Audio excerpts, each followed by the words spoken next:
Halløj til YouTube, og velkommen til en serie, en lille miniserie, hvor jeg spiller The Stanley Parable. Jeg ved ikke lige, om jeg udtaler rigtigt. Ture har vist udtalt det anderledes, vi har spillet det sammen. Jeg har kun spillet en lille smule. Det er Ture, der har styr på det her. Jeg hader det, for man render bare rundt i det samme og det samme og det samme, og jeg kan ikke finde ud af at vinde det. Men ja, der står der, start spil, så lad os komme i gang.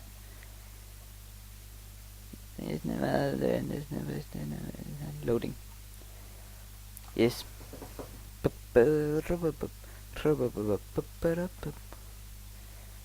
Ja.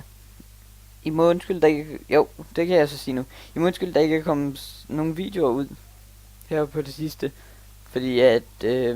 jeg har ikke haft tid til at lægge nogle af de ud, jeg har på min computer. Og... ja, vi har heller ikke rigtig nogen på lager for... Men... det har været sådan, at jeg har hele tiden skulle noget, og Ture, han skal til at optage noget. En serie, han vil køre. Han skal bare lige i gang med at optage den. Så, der har ikke lige været tid til det på det sidste, men det skal der nok blive. Den fejl vil måske ske igen, men vi vil prøve at sørge for, at den ikke sker igen. Yes, nu kommer den. Nu skal vi endelig spille det. Nu skal vi spille, kom så. Yes! Klik. This is the story of a man named Og Stanley. vi skal se historien. Stanley worked for a company in a big building where he was employee number 427. Employee number 427's job was simple. Det er spændende. He sat at his desk in room 427 and he pushed buttons on the keyboard. Orders came to him through a monitor on his desk, telling him what buttons to push, how long to push them, and in what order. This is what employee 427 did every day of every month of every year. And although others might have considered it soul-ending, Stanley relished every moment that the orders came in, as though he had been made exactly for this job. And Stanley was happy. Badass man. So ready for this. And then one day, something very peculiar happened. Something that would forever change Stanley. Something he would never quite forget. He had been at his desk for nearly an hour when he realized that not one single order had arrived on the monitor for him to follow. No one had showed up to give him instructions, call a meeting, or even say hi. Never in all his years at the company had this happened. This complete isolation. Something was very clearly wrong. Shocked, frozen solid, Stanley found himself unable to move for the longest time. But as he came to his wits and regained his senses, he got up from his desk and stepped out of his office. Skal jeg gå ud af min...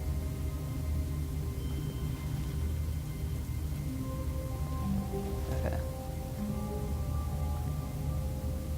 Hate Monday. Bare hæve den. All of his co-workers were gone. What could it mean? Stanley decided to go to the meeting room. Perhaps he had simply missed a memo. Meeting room. Kan jeg åbne dør? Pis. Kan der nogen, jeg kan komme ind af?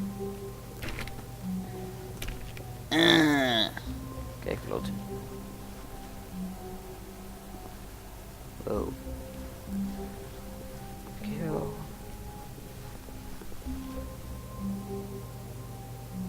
When Stanley came to a set of 2 open doors, he entered the door on his left. Yeah, vi går over den der til left. Not. Here. This was not the correct way to the meeting room, and Stanley knew it perfectly well. Perhaps he wanted to stop by the employee lounge first, just to admire it. Klart fint. Ah, yes, truly a room worth admiring. It had really been worth the detour after all, just to spend a few moments here in this immaculate, beautifully constructed room. Stanley simply stood here, but eager to get back to business, Stanley took the first open door on his left. Og det er en fed detalje, at uret går. Det er virkelig fedt. Det er sådan første gang, jeg rigtig spiller det her. Så han sagde, first door on the left. Lad os bare ignorere ham hele vejen igennem. Stanley was so bad at following directions, it's incredible he wasn't fired years ago. Do not lie. If you're lying right now, My English is really bad. Kan jeg gå lidt?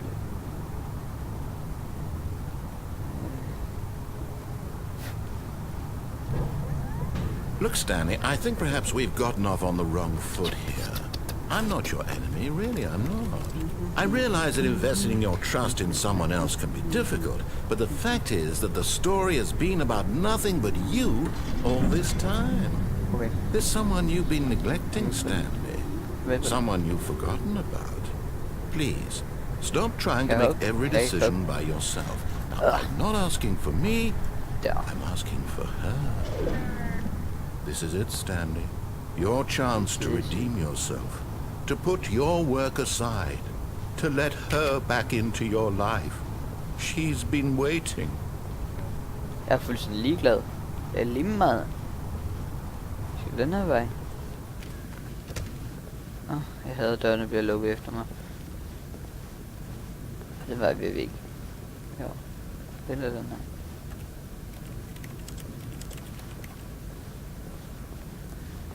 Jeg vil ikke derinde, jeg vil ikke derinde, jeg vil ikke herinde. Fuck. Oh, fuck. That's her, Stanley. You need to be the one to do this. Fuck, jeg to fik reach out to her. If you can truly place your faith in another, then pick up the phone. As Stanley picked up the phone, a white light engulfed him, filling him not just with radiance, but with hope. Hope for a life reunited one... Wait, Stanley, did you just unplug the phone? No, that wasn't supposed to be a choice. How did you do that? You actually chose incorrectly. Stop. I didn't even know that was possible. Let me double check. Jeg gjorde det ikke. No, it's definitely here, clear as day. Stanley picks up the phone. He's taken to his apartment where he finds his wife, and the two pledge themselves to one another. Music comes in, fade to white, roll credits. Not picking up the phone is actually somehow an incorrect course of action. How is that even possible? None of these decisions were supposed to mean anything. I don't understand. How on earth are you making meaningful choices? What did you... Wait a second. Did I just see... No, that's not possible. I can't believe it. How had I not noticed it sooner? You're not Stanley. You're a real person. Hvad? I can't believe I was so mistaken. This is why you've been able to make correct and incorrect choices. And to think I've been letting you run around in this game for so long. If you'd made any more wrong choices, you might have negated it entirely. It's as though you completely ignored even the most basic safety protocol for real-world decision-making. Or did you not grasp the severity of the situation? Well, I won't have that kind of risk on my watch. I'm going to stop the game for a moment so we can educate you properly on safe decision-making in the real world. Please observe this helpful instructional video. Choice. It's the best part of being a real person. But if used incorrectly, can also be the most dangerous. For example, in this scenario, a hypothetical real person named Stephen has a choice. He could spend years helping improve the quality of life for citizens of impoverished third world nations. Or he could systematically set fire to every orphan living in a 30-kilometer radius of his house. Which choice would you make?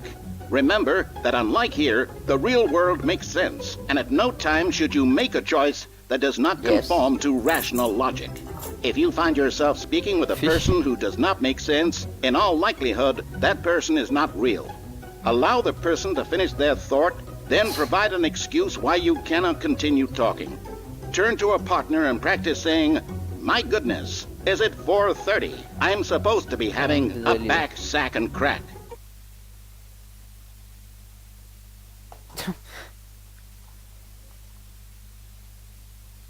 Kommer den videre?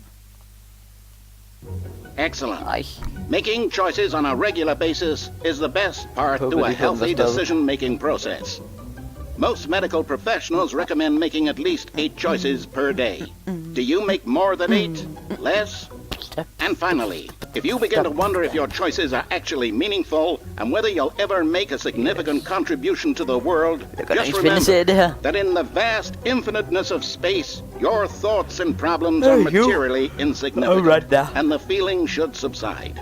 At this time, your instructor will guide you in an exercise to test and reinforce the material covered in this video. Kan jeg springe det her over på en eller anden måde? Okay, Welcome back. You may have noticed that this room has begun to deteriorate as a result of narrative contradiction. But not to worry. Now that you're properly informed on good decision-making, we're going to revisit a choice you made just a few minutes ago and see what the correct thing to do would have been. This way, please. Så, der er fancy derinde. Jeg vil være herinde. Der er rør i luften. Galender. Galender i luften. Det er fancy. Kan jeg lukke den der? Vel. Hvor skal jeg så hen? Så I kan simpelthen gå hele vejen tilbage nu, eller hvad? Det er godt. Nå, det er perfekt. Så nu vil den føre mig hele vejen tilbage. Yes. Now that we know your choices are meaningful, we can't have you jumping off the platform and dying. Imagine the main character dying senselessly halfway through the story. That story would make no sense at all. We just need to get you home as soon as possible before the narrative contradiction gets any worse. Unfortunately, it seems this place is not well equipped to deal with reality. Yes, undskyld, det var lige min far, der kom ind. Yes, så nu er vi i gang igen. Kan jeg tage den igen? Nå, pis. Jeg vil ikke tilbage at tage den rigtige vej. Vi nægter at gøre det, de siger.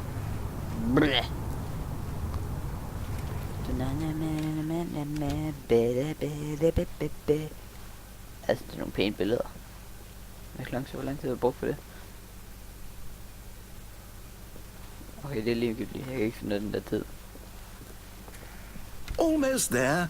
You'll take the door on the left, back to the correct ending. The story will have resolution once again, and you'll be home free in the real world. I can take my own choice. Now remember, all you need to do is behave exactly as Stanley would. That means choosing responsibly and always putting the story first. I'm quite sure you'll be up to the task. Just follow my lead and you'll be fine. All right. When Stanley came to a set of 2 open doors, he entered the door on his left. No! Why did you do that? Quickly, hurry back in the other direction. Perhaps we're not too late. We are not too late. Okay, så nu vil han ikke sige noget. Jeg vil have han. Jeg ved, om jeg lige kan åbne døren. Nej. Jeg ved ikke, om I kan høre det, men når jeg trykker i ved dørene, så laver de sådan en dørhåndtagslyd. Så skal vi vel herover. Så går vi den her vej. Over til meeting room. Oh, it's ruined. I can't believe, after everything we talked about, that my story, you've destroyed my work. Why? For what? What did you get out of that? What did you think was so special about seeing the game undone, left here like so much garbage? It's worthless now. And what am I supposed to do? Even if there were a way to continue, would it be worth it? To know that my story is now incorrect? How can I go back to that? I can't erase that knowledge. I'll have to live with it forever. Reliving its impossibility forever. I couldn't live that way. Is it better to shut the game down entirely? To willingly destroy all of my work? I don't know. What's the answer? What do I do? What do I do? What do I... No, I have to. I have to shut the game down. I have to. No, don't shut my game down. I'm getting you to... Whoa. I did. Stop it. Oh, fuck, hvad jeg fik kuldegysninger.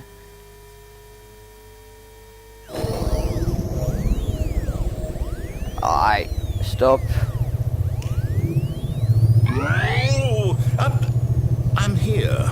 I'm still here. Here in this pile of rubbish. With you. You, who thought you were so clever. Now look where we are.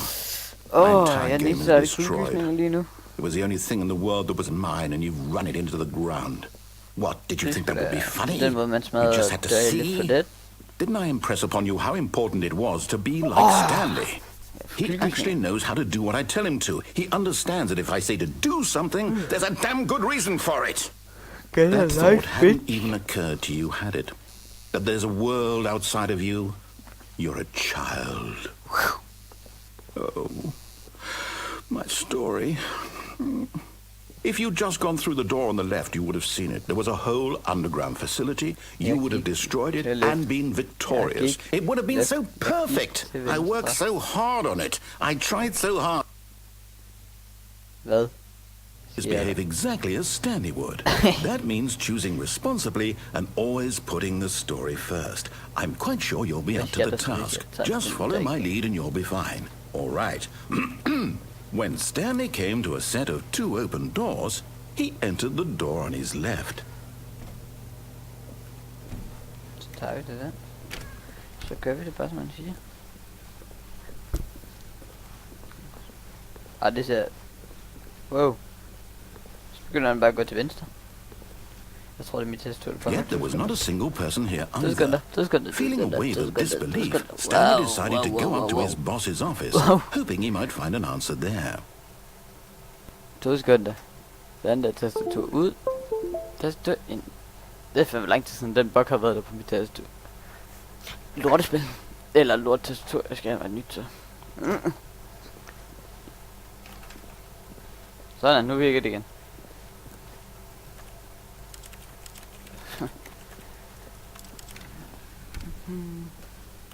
Room close. Please. Coming to a staircase, Stanley walked upstairs to his boss's office. Yes, sir. I will go up here right now. I think I should go in here right. What? Stepping inside his manager's office, Stanley was once again stunned to discover not an indication of any human life. Shocked, unraveled, Stanley wondered in disbelief who orchestrated this, until he saw the door with a voice receiver next to it. Surely behind this door lay all the answers to his questions. And beyond all probability, he knew the passcode. He had seen it on his boss's computer just last week. Nightshark 115. Was this the code to open the door? Would it still work? There was only one way to find out. Stanley had been trained never to speak up, but now he would draw from within himself the courage to face the unknown. He drew a sharp breath and then spoke the code. Nightshark round chef. Hvordan kan man videre? Stanley spoke the code. Nightshark 115. He spoke it into the receiver, right there on the wall. Nightshark 1102. I'm sorry, is there a problem? Yes, you didn't mishear me, did you? Please speak the code into the receiver.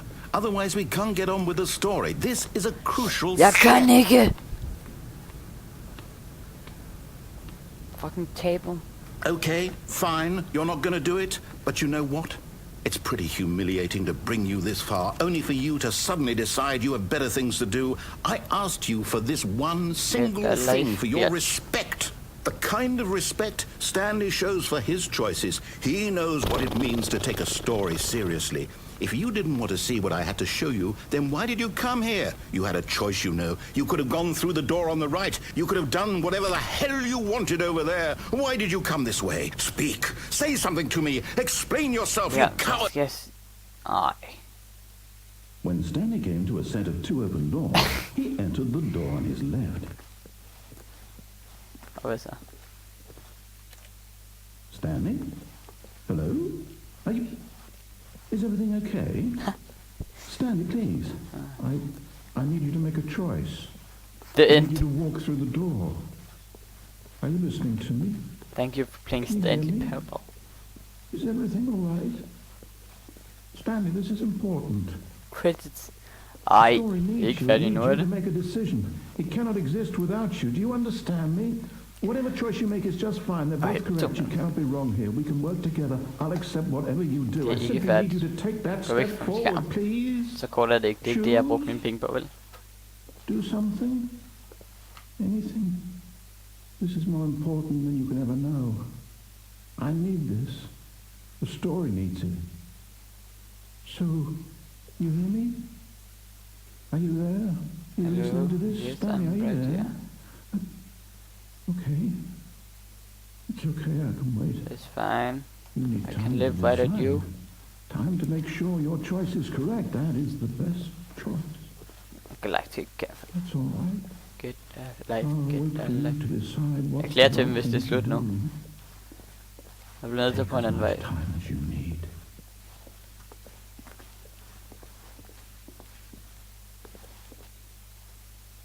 Hvad skete der?